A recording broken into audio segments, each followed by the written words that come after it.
안녕하십니까. 유상근입니다. 오늘은 지난번 시간에 이어서 그 다음 얘기를 또 해보도록 하겠습니다. 오늘은 좀 더 심화된 과정인데요. 오늘 말씀드릴 내용은 여기에 나와 있는 대로 좀 이야기의 내용들이 좀 많습니다.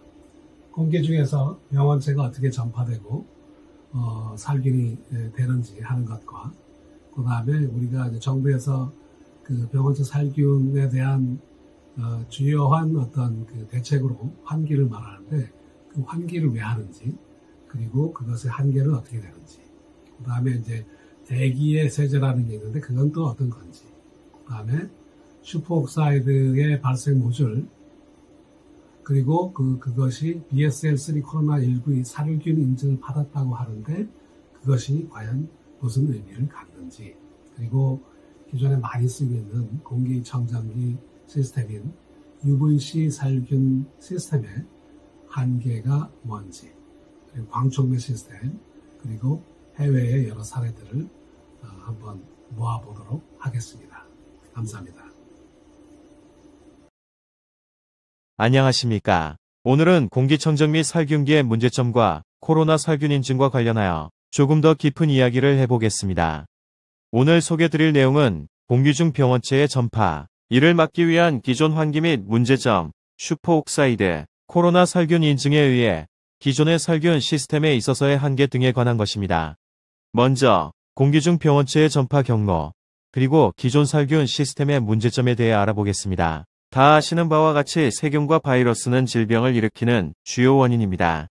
이들이 호흡기나 위장, 피부, 생식기 등을 통해 몸으로 침투하게 됩니다. 또한 코로나19로 대표되는 바이러스는 주로 비말이나 에어로졸로 전파가 됩니다. 크기가 10에서 100 마이크로미터인 비말은 2m 이내에 바닥으로 떨어지며 공기가 포함된 비말인 에어로졸의 경우 10m 이상도 날아가기도 합니다. 표면에 떨어진 바이러스는 최대 10일 이상을 살아남기도 합니다. 비말과 에어로졸의 분사 모습입니다. 최대 약 8m까지 도달하는 것이 관찰됩니다. 이와 같은 비말과 에어로졸은 에어컨 등 외부적인 공기 흐름이 있다면 더 멀리까지도 전파될 수 있습니다. 물질의 크기를 비교해 보겠습니다. 분자의 크기는 1나노미터 정도입니다. 0.001 마이크로미터입니다. 아주 작지요. 요즘 한창 3나노미터 반도체 공정 기술에 대해 관심이 많습니다. 반도체 기술이 워낙 발전이 되다 보니 이제는 거의 분자 크기와 비교될 정도의 구조를 만드는 수준까지 간 것이지요. 어찌 보면 역설적으로 반도체 기술이 어느덧 적어도 이론적으로는 거의 한계점에 온 것 아닌가 싶기도 합니다만 각설하고요. 아무튼 플라즈마 역시 분자나 원자가 이온화되는 것과 관련이 있으니 0.1 마이크로미터 크기로 볼 수 있습니다. 바이러스의 크기는 약 0.1 마이크로미터 정도입니다. 이것도 매우 작습니다만 분자보다는 100배나 됩니다. 바이러스를 세균하고 비교하면 그 크기가 10분의 1 정도 됩니다. 바이러스나 세균이 포함된 비말은 10에서 100 마이크로미터 정도 되는데 여기에는 바이러스의 개수가 100에서 100개 정도 들어 있습니다. 부유비말 혹은 에어로졸의 경우 물방울에 공기가 포함되어진 풍선과 같은 구조이며 그 크기가 1에서 100 마이크로미터 정도입니다. 이 중 하나만이라도 사람의 몸 안으로 침투해도 감염이 됩니다. 다시 한번 비교를 해보겠습니다. 플라즈마를 포함한 질소, 산소, 아르곤, 이산화탄소와 같은 분자가 1나노미터입니다. 이에 비해 부유비말이 1에서 100 마이크로미터이니까 구체로 가정해서 최적을 비교하면 3승이 되어 최대 약 1000조배의 최적 차이가 날 수 있습니다. 동일한 물질로 가정하면 중량도 비슷한 비율로 차이가 날 겁니다.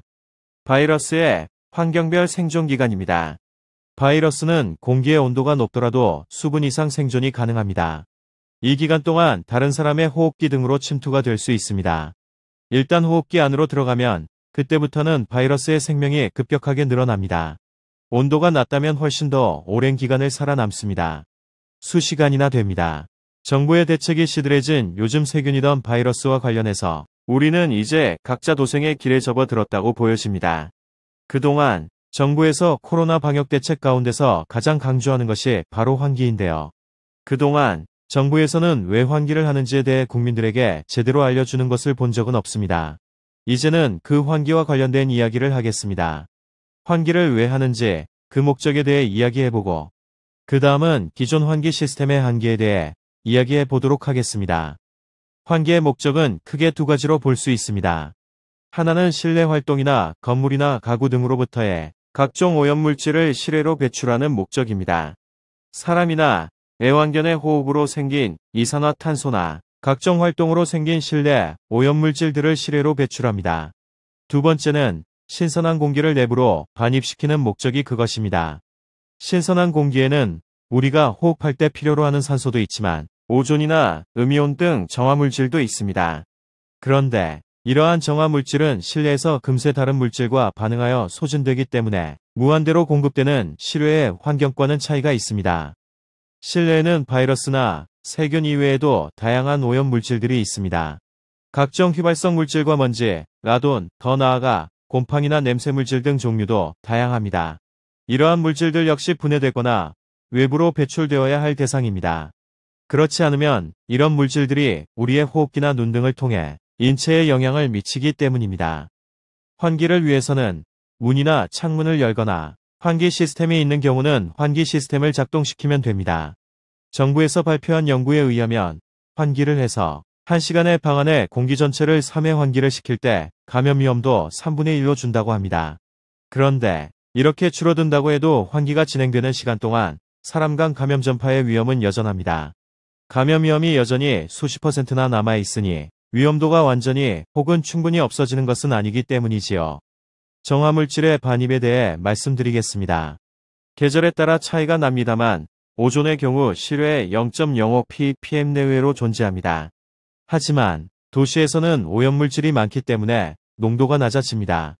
외기 중에는 오존 이외에도 음용과 같은 정화물질들도 있는데 이들 역시 장소별로 농도가 달라집니다. 이러한 정화물질은 오염물질이 많은 도심에서 농도가 낮아지며 실내에서는 급격하게 줄어듭니다. 오존도 마찬가지입니다. 여기서 보면 OH 음이온 등의 음이온이 생성되는 폭포수 주변이 음이온 농도가 높고 숲이 그 다음이며 도심이나 공장지대가 훨씬 낮고 실내가 가장 낮습니다. 실내에서는 정화물질이 오염물질과 반응하여 소진되고 재충전이 안 되기 때문입니다. 환기는 이렇게 소진된 정화물질을 공급하는 역할을 합니다. 따라서 바이러스 감염 위험 저감 측면에서는 감염 위험을 낮추기 위해서는 이산화탄소 배출을 위해 필요한 환기와 비교하여 보다 강력한 환기가 필요하다는 것인데 이를 위해 마통풍 등을 통해 강력한 통풍이 필요합니다. 다시 말해 이는 실내 공기가 거의 외부 환경과 유사한 환경이 되어야 제대로 된 효과를 얻는다는 말이 됩니다. 그런데 이렇게 하면 바이러스의 감염 위험은 많이 떨어질 수 있으나 건물의 열 손실이 너무 커지는 문제가 있습니다.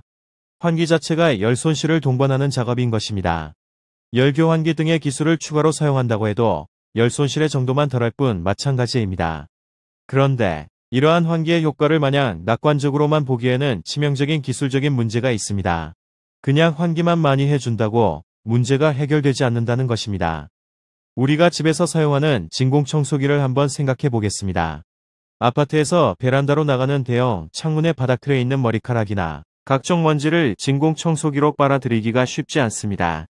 바닥용 노즐 대신 빨간색으로 표시된 파이프 부분을 창틀 틈새에 들이대도 창틀턱에 걸려서 바닥에 먼지나 머리카락이 흡입이 잘 안됩니다. 공기가 세게 빨려 들어가기는 하는데 큰 입자나 머리카락 같은 무거운 것은 꿈쩍도 안합니다.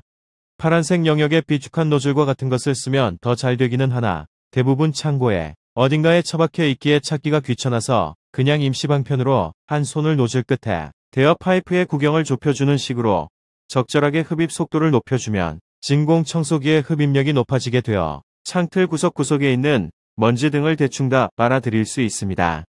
그래서 시중에서는 오른쪽과 같은 특수 노즐을 팔기도 합니다.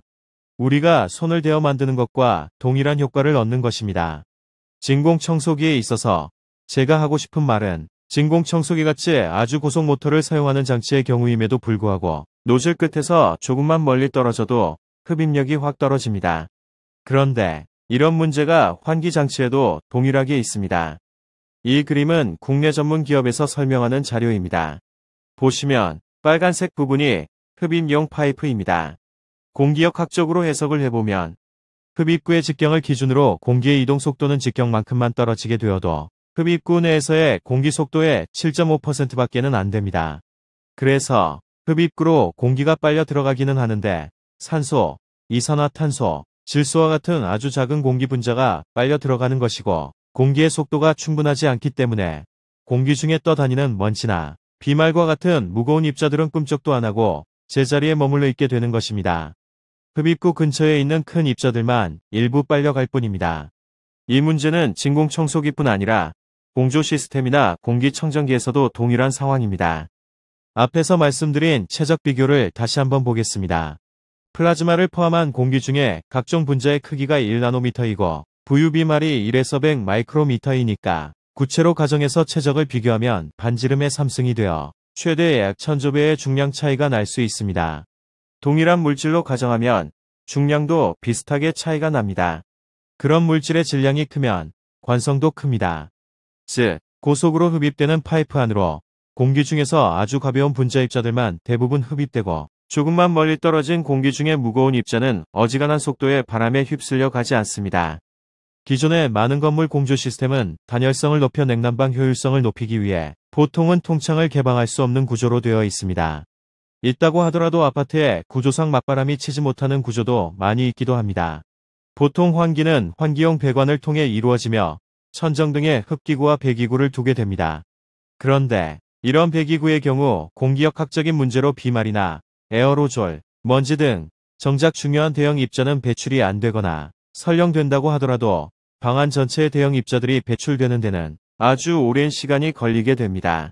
그렇기 때문에 환기를 한다고 해도 감염 위험이 수십 % 정도로 일정 부분 줄어들기는 하지만 바이러스 전파의 가능성이 거의 없도록 충분하게 낮아지지 않습니다. 바이러스 전파의 위험성이 여전히 남아있다고 볼 수 있습니다. 그런데 우리가 일상생활에서 사용하고 있는 공기청정기도 이와 동일한 공기역학적인 문제가 있습니다. 대부분의 공기청정기들이 공기를 살균 장치 안으로 빨아들여서 살균 모듈 근처로 지나가게 해서 살균하는 이른바 흡입형 기기인데 비말과 같은 대형 입자가 장치 안으로 흡입되어야만 어떤 식으로든지 살균이 될 텐데 흡입이 안 되면 소용이 없는 것이지요. 진짜 그런가 하는 의심이 있을 수 있는데 이 애니메이션 비디오는 전산 유체 해석을 통해 기존 환기 시스템이나 공기청정기의 공기역학적 한계를 보여줍니다. 공기청정기가 그림의 오른쪽 방향을 바라보고 서 있습니다. 공기가 오른쪽에서 빨려들어 와서 위쪽으로 방출되는 형태입니다. 비디오를 보시겠습니다. 비디오에서 오렌지색 점으로 표시된 것이 비말이나 먼지와 같은 무거운 입자들입니다. 공기청정기에서 사용할 수 있는 환기팬의 풍량이 무한하게 커질 수 없는 기술적인 한계 때문에 입구에서 공기 흐름의 속도가 충분히 날 수 없기 때문에 대부분의 대형 입자가 입구 쪽으로 빨려가지 못합니다. 산소, 질소 같은 분자 크기의 작은 입자들과 입구 주변의 대형 입자들이 흡입될 뿐입니다. 대신 공기청정기를 터보 모드로 하게 되면 출구 쪽에 음압이 형성되고 그로 인해 큰 입자들이 이동할 수 있는 충분한 풍속이 생겨납니다. 따라서 입구가 아닌 출구 쪽으로 큰 입자들이 빨려가게 되는 황당한 상황이 생기게 됩니다. 공기청정기 안으로 비말 입자가 들어와야 필터로 거르던지 살균 장치로 죽이던지 할 텐데 장치 안으로 입자가 들어올 수 없으니 다 소용이 없는 것입니다. 이건 제가 하는 주장이 아니라 연세대학교 교수님을 역임하시고 지금 말씀드리는 문제를 해결한 공기청정기 제품을 만드시는 분이 운영하시는 국내 회사의 홈페이지에 나와 있는 내용입니다. 이분은 세계에서 독창적으로 이 문제를 제기하고 유일하게 해결책까지 만드신 뛰어난 과학자이십니다. 이 밖에도 연기 분무를 통한 실험에서도 비슷한 결과를 보여줍니다. 가정용 샤워실 같이 천정에 환풍기가 달려있고 밑에서 연무 시스템을 가동하고 난 뒤 기존 시스템과 비교한 영상입니다. 천정에 있는 흡입구로 연기를 빨아들이는 실험인데 일반 환풍기는 거의 빨려가지 않습니다. 이와 같은 현상은 흡입구가 천정이든 공조기든 일반 공기청정기이든지 아무 상관없이 생기는 문제입니다. 기존에 일반적으로 사용하고 있는 흡입형 공기청정기가 안고 있는 전형적인 문제입니다. 공기청정기가 먼지가 있는 근처로 이동하지 않는 한 제대로 효과를 얻을 수 없습니다. 지금부터는 공기 중에 천연적으로 만들어진 살균 물질에 대해 말씀드리겠습니다. 대기의 세제라는 말은 노벨상을 받은 폴 크루첸에 의해 처음 쓰여졌습니다. 대기에는 오존, 질산염 라디칼 및 OH 라디칼을 포함하여 자연적으로 생성되는 분자들은 농도가 낮지만 훨씬 더 반응성이 높고 일산화탄소, 메탄 등의 미량가스와 반응하여 수용성 물질로 변화시키게 됩니다. 태양의 에너지를 바탕으로 오존이 분해되어 산소 원자가 생기고 이 원자가 수증기와 반응하여 OH 라디칼이 만들어지는 것입니다. 주로 수증기가 많은 대기권에 생깁니다. 이를 통해 우리가 매일같이 쏟아내는 오염물질로부터 대기가 정화됩니다. 대기에는 OH 라디칼 말고도 OH 음이온, 오존, 산소 음이온 등의 오염 제거 물질이 존재합니다. 그 중에서 다양한 음이온과 오존의 존재가 대기 오염 제거에 중요한 역할을 수행합니다. 그런데 실내에서는 사람의 활동과 구조물에서 많은 오염 물질들이 만들어지는데 실내의 공기 중에 있던 오존이나 음이온 등의 정화물질들이 소진되고 나서 지속적인 공급이 되지 않는 문제가 있습니다. 음이온은 태양광선, 우주방사선, 번개, 폭포수 등에 의해 생성됩니다. 따라서 폭포수나 나무가 많은 지대 등에서는 자연에서 생성된 음이온이 많습니다. 폭포수 주변에서 생기는 음이온은 주로 OH 음이온입니다. 참고로 OH 음이온은 OH 라디칼은 아닙니다. 전자가 하나 떨어져 나가야 합니다. 이러한 음이온이 도심에서는 오염물질과 반응하여 급격하게 감소하고 오염물질이 더 많은 실내에서는 더욱 더 감소하여 거의 검출되지 않습니다. 외부에서와 달리 실내에서는 오존이나 음이온이 지속적으로 공급되지 않으므로 반입된 오존이나 음이온이 실내의 오염물질과 반응하고 난 뒤 소진되고 나면 그 숫자가 매우 적거나 심한 경우에는 아예 없습니다. 기존 환기의 문제는 무거운 입자를 배출할 수 없어서 환기에 의한 공기 중 바이러스 배출 및 저감 효과가 제한적이라는 것입니다. 반입된 오존 등의 정화 물질도 실내에 있는 오염 물질과 반응하여 바로 없어져 소진되기 때문에 충분하지 않습니다. 공기청정기도 공기 흡입과 관련하여 비말 등 무거운 입자들을 제대로 흡입하지 못하는 동일한 문제가 있습니다. 제가 생각하는 해결책은 기존의 환기 기술을 통해서는 이산화탄소 등 분자 단위의 오염물질 배출을 위한 최소 환기만 하고 먼지 입자 제거를 위해 공기청정기를 장착한 로봇이 실내 공간을 이동하면서 먼지를 제거하면서 다니던지 강제적인 대류를 통해 공기청정기 주변으로 무거운 입자를 밀어주어야 합니다. 끝으로 실내 오염물질인 세균, 바이러스, 곰팡이나 VOC 등 냄새 물질을 없애는 정화 물질을 실내 공간에 살포하는 것입니다. 물론 이 물질은 오존 같은 인체 유해 물질이 아니어야 합니다. 그래서 저희가 한 것은 바로 플라즈마 발생 기술을 이용하여 공기 중 21%나 되는 산소 분자를 슈퍼옥사이드 음이온으로 만들어 공기 중에 방출하는 장치를 만든 것입니다. 또한 이렇게 만들어진 장치를 실생활과 유사한 대형 챔버에서 가장 중요한 코로나19 바이러스를 살균할 수 있다는 인증까지 받은 것입니다. 기존의 세균과 바이러스와 관련된 성능 시험은 이미 수없이 많이 했습니다만 코로나19를 제대로 시험하는 곳을 찾지 못해서 제법 애를 먹었습니다. 지금부터는 그렇게 만들어진 저희 시스템 기술에 대한 코로나19 살균 인증과 관련해서 말씀드리겠습니다. 저희가 만드는 슈퍼옥사이드 음이온 발생 모듈의 모습입니다. 상황에 따라 사용이 가능한 3가지 버전이 있습니다. 슈퍼옥사이드 음이온 발생 성능은 모두 동일합니다. 시험에는 이와 같은 서로 다른 모듈을 사방으로 2개씩 총 8개를 배치했습니다. 그리고 음이온을 공기 중에 방출시키기 위한 팬을 사방으로 달았습니다. 총 4개의 방출팬이 있습니다. 저희가 인증을 받았던 기관에서의 살균 인증 시험을 위한 대형 챔버의 모습입니다. 전체 크기는 길이 6.1m, 너비 2.44m, 깊이 2.44m로 총 36 입방미터입니다. 20피트 컨테이너 크기와 거의 동일합니다. 챔버 한가운데 우리의 인증 대상 살균 장치 모듈이 탁자 위에 놓여 있고 상단에는 바이러스 비말 분무기 및 측정을 위한 흡입기가 있습니다. 챔버의 36입방미터의 크기는 일상생활에서 방이나 거실 정도의 크기와 견줄 수 있습니다.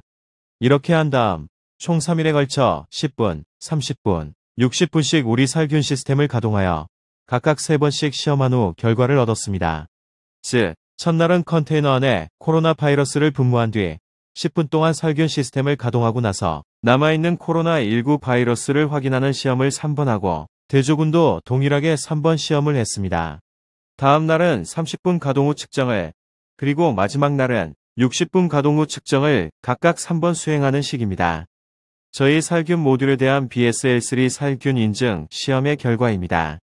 BSL-3 인증이라 함은 생물안전 등급 레벨 3이며 사스 바이러스, 메르스, 결핵균을 비롯하여 코로나 바이러스까지 개체 위험도가 높고 사람이나 동물에게 중대한 질환을 일으키는 바이러스를 취급할 수 있는 기관에서 인증을 받았다는 의미입니다. 국내에서는 대형 챔버를 가지고 코로나 바이러스 인증을 해줄 수 있는 기관이 없어서 미국에 가서 인증을 받은 것입니다. 인증 방식입니다. 앞 페이지에서 말씀드린 컨테이너형의 대형 챔버에서 시험을 진행했습니다. 먼저 컨테이너를 멸균한 뒤 코로나 바이러스 비말을 꽉 채웁니다. 그 다음 우리의 시험용 살균 모듈을 가동하여 10분, 30분, 60분 이후에 남아있는 코로나 바이러스의 마리수를 비교했습니다. 보시다시피 10분 만에 60.48%, 30분 만에 99.96%, 1시간 만에 99.998%의 살균 결과를 얻었습니다. 보시다시피 파란색 그래프인 대조군의 경우도 시간이 지나면서 약간의 바이러스가 죽습니다. 30분이 지나면 자연스럽게 죽은 바이러스가 약 30% 정도가 됩니다. 1시간이 지나면 60% 정도가 죽습니다. 거기에 비해 우리의 시험 모듈을 가동한 경우 30분 만에 99.9%의 바이러스가 사멸한 것입니다.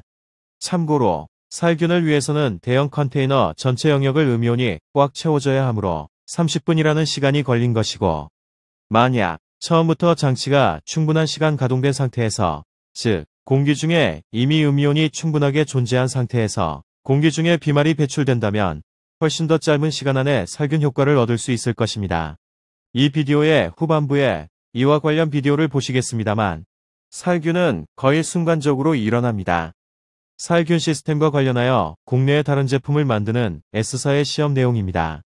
99.98%의 살균 효과를 얻은 좌측의 시험 결과는 시험 챔버의 크기가 880리터로 1立方미터도 되지 않는 작은 챔버에서 시험했습니다. 우측의 경우에는 같은 회사 제품을 60세제곱미터로 훨씬 더 큰 챔버에서 시험한 결과인데 살균 효과는 30분에 70% 정도입니다. 앞서 말씀드린 바와 같이 자연 살균으로도 30%가 감소하는 것을 감안하면 살균 효과가 많이 떨어지는 것을 볼 수 있습니다. 그만큼 전염 바이러스에 의해 감염의 위험성이 여전히 높다고 할 수 있습니다. 이 기술의 경우 UVC 램프를 이용한 것으로서 공기 중에 살균 물질을 미리 뿌려놓을 수 있는 방법이 없기 때문에 어떻게 달리 개선할 수 있는 방법도 없어 보입니다. 그 이유는 이미 말씀드린 바와 같이 램프가 충분한 살균 능력을 제공하고 있지 못하는 것도 이유 중 하나이지만 비말을 포함한 챔버 내의 모든 공기가 살균 램프 앞을 수십 번 지나가야 하는데 공기역학상 그렇지 못한 것입니다. 아니, 불가능합니다. 좌측의 노란색 박스가 국내에서 코로나 인증을 위해 사용하는 챔버이며 우측이 저희가 사용한 미국 기관의 시험용 챔버의 크기입니다. 국내의 대다수를 차지하는 공기청정기 기술인 흡입형 제품의 경우 원천적으로 큰 챔버에서 좋은 결과를 얻을 수 없으며 그 이유는 바로 공기역학적으로 불가능하기 때문입니다. 그래서 흡입형 시스템은 작은 챔버에서 시험할 수밖에는 없는 것입니다. 기존 시스템의 대표격인 UVC 시스템을 한번 살펴보겠습니다. UVC 시스템은 기본적으로 자외선 램프 주변으로 터널을 만들어 오염된 공기가 그 터널을 통과하면서 자외선에 쬐어주면서 살균이 되는 시스템입니다. 공기가 흡입되어 램프 주변을 지나가야만 하는 시스템이니 일종의 흡입식이라고 할 수 있습니다. 이전에 말씀드린 바와 같이 이 시스템은 간접 플라즈마 기술로 자외선이 램프에서 발생되고 이 자외선의 에너지에 의해 살균이 되는 시스템입니다. 물론 공기 중에 산소를 분해하여 오존이 생성이 되기도 해서 이 오존이 추가적인 살균 작용을 하기도 합니다만 에너지 밀도가 낮고 전자에 의한 플라즈마 반응이 일어나지 않으며 거리가 램프로부터 멀어지면 급격하게 자외선의 에너지가 약해지는 등의 이유로 인해 성능이 약할 수밖에 없습니다. 그래서 세균이나 바이러스에 아주 오랜 시간 동안 자외선을 쬐어 주어야 살균이 됩니다.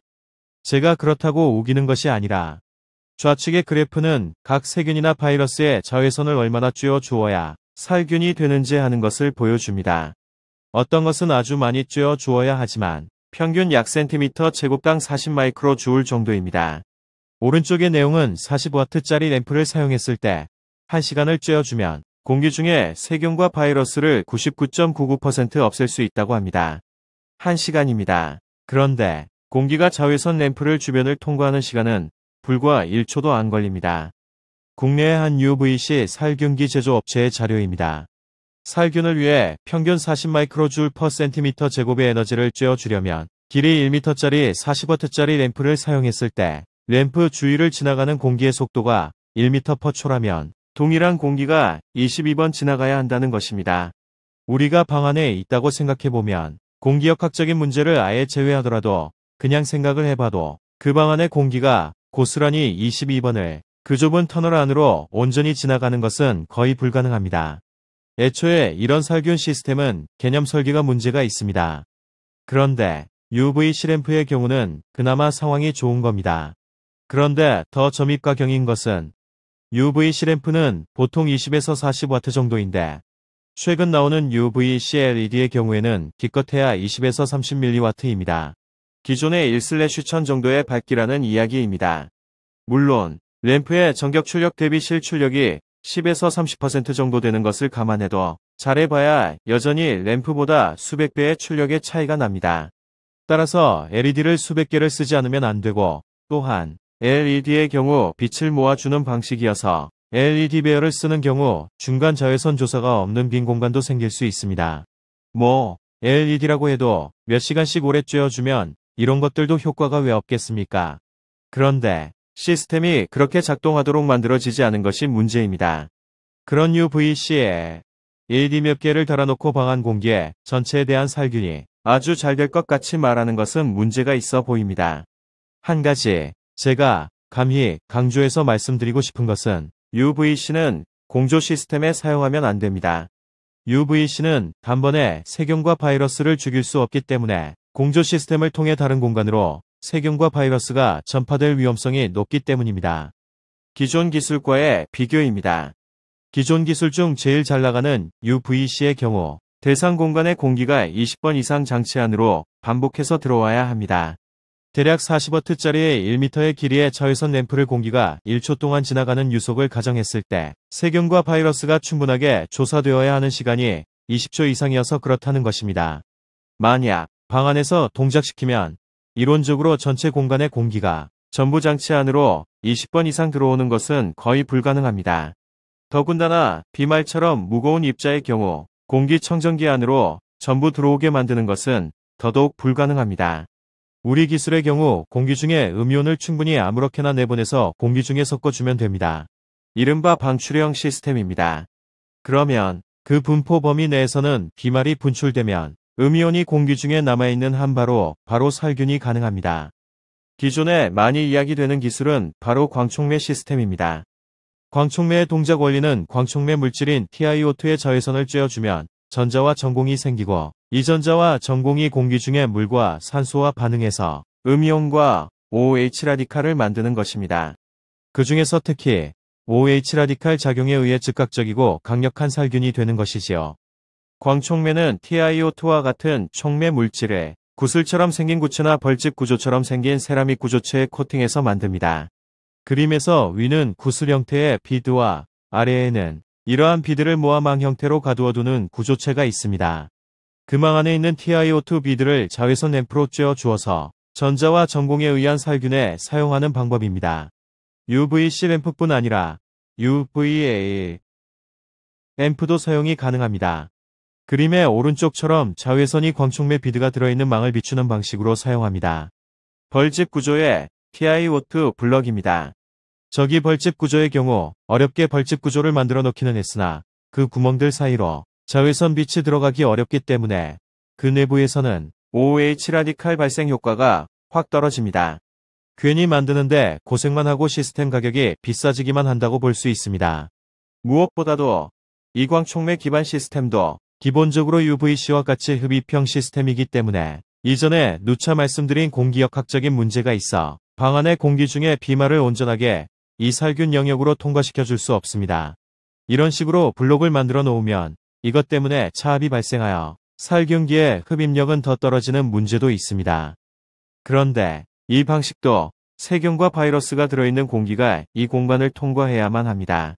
공기 중에 산소와 수분과 광촉매의 전자 전공이 반응하여 OH 라디칼을 발생하는 원리를 사용하기 때문에 여러 번 통과하지 않고 한 번만 지나가도 살균이 될 수 있어 UVC보다는 살균에 더 즉각적인 효과를 볼 수도 있습니다만, 광촉매를 이용하는 시스템을 설계할 때 자외선 램프를 충분히 여러 개 쓰고 구슬의 전면과 후면 모두 충분하게 비추어 주어 구슬 주변에 OH 라디칼이 충분하게 발생하도록 하고 난 이후에 공기를 이 주변으로 통과시켜 제대로 된 살균 효과를 얻을 수 있습니다. 미국과 일본에서의 슈퍼옥사이드 음이온과 관련한 활동에 대해 말씀드리겠습니다. 한편 미국 로체스터 공대에서는 슈퍼옥사이드 음이온 플라즈마를 기숙사, 식당, 도서관 등 학교 내 다중시설에 설치하고 2020년 8월부터 3개월에 걸쳐 코로나19 바이러스 감염자 수를 추적하여 플라즈마가 설치되어 있지 않은 비슷한 규모의 오클라호마 대학과 비교했습니다. 실험 결과는 로체스터 대학의 감염자 발생이 오클라호마에 비해 약 100분의 1밖에 안 될 정도였습니다. 실험은 한 번만 했기 때문에 과학적으로 음이온 플라즈마의 살균 효과에 대한 유효성이 어느 정도 검증되었다고 볼 수 있느냐 하는 논쟁도 있을 수 있습니다만, 현재 이 결과를 바탕으로 하여 스페인 정부에서 국방부와 함께 보다 큰 규모로 실증 실험을 추가로 진행하고 있습니다. 스페인 육군 전체에 이 시스템을 구축하였습니다.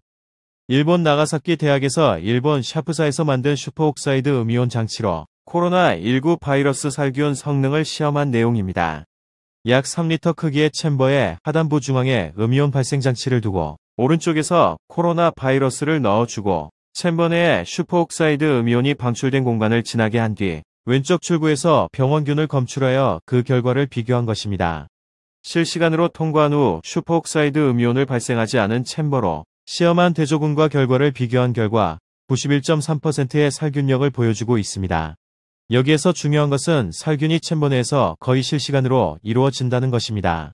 즉, 방 안에 음이온을 잘 채워두면 비말이 발생해서 공기 중에 배출되면 음이온은 이를 즉시 제거할 수 있어 전파 가능성을 확 낮출 수 있다는 것입니다. 이 결과는 저희가 미국의 BSL-3 인증기관에서 시험한 결과와 일맥상통하는 결과라고 할 수 있습니다. 나가사키 대학에서 시험하는 영상을 그대로 보여드리겠습니다.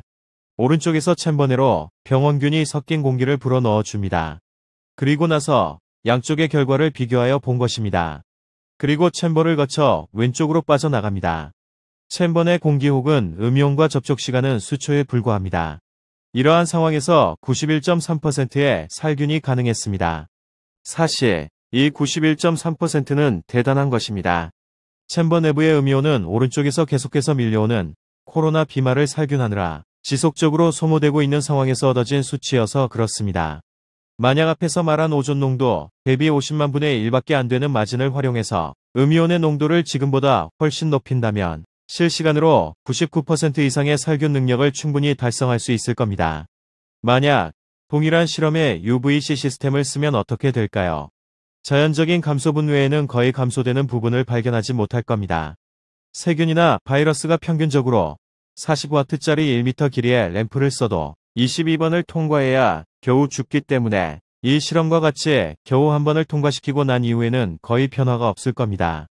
끝으로 일본 샤프사에서 만든 슈퍼옥사이드 음이온이 공기 중 바이러스와 곰팡이를 억제하거나 죽이는 원리에 대한 비디오를 보여드립니다.